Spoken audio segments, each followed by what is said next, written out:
There's a Kenyan athlete called Abel Mutai. In the year 2012, December, Abel Mutai went for a marathon competition in Spain. And he won the race. He actually left the person following him with a very long distance. Now something happened. Abel Mutai got confused with the signals and thought he had finished the race. He was actually number one.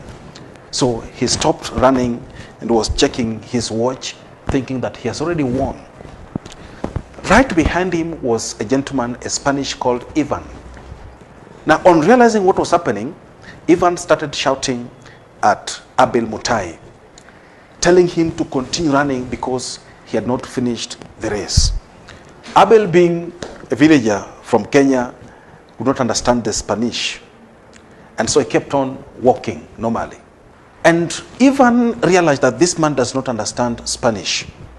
So he ran forward and pushed Abel to win the race. That is how Abel won that race. And so the media gathered to interview Ivan Fernandez for that act of kindness.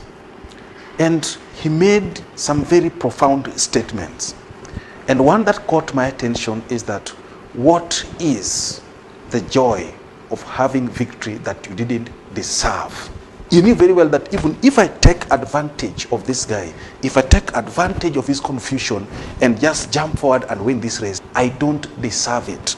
Now, if you check the distance that this gentleman gave me, it was not possible to cover that distance and win the race. So it was obvious that Abel won the race. So I pushed him to get what he deserved.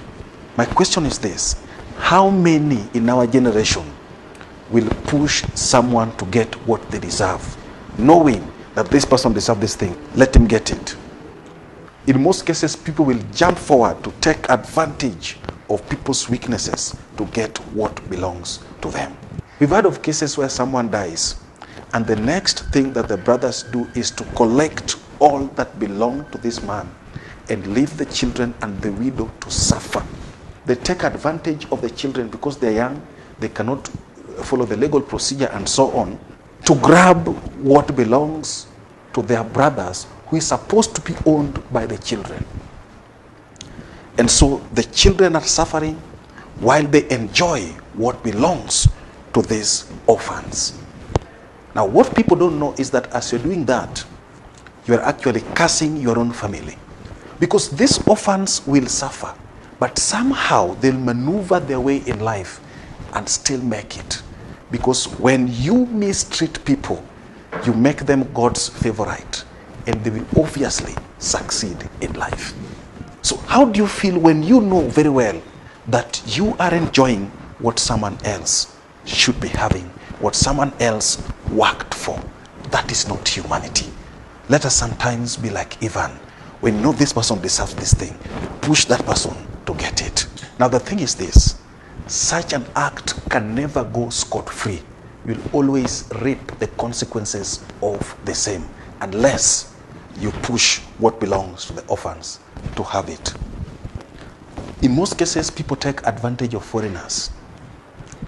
They come to do business deal, and since this person knows that this person does not belong to our country, they maneuver their ways and strip this foreigner of what belongs to them, and they remain to enjoy it and ensure that by all means the foreigner is deported, or the foreigner cannot in any way get back what belongs to them.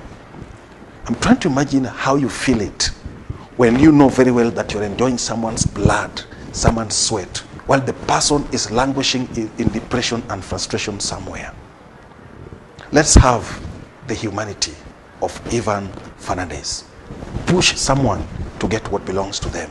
Don't take what does not belong to you. It will haunt your conscience. Thank you.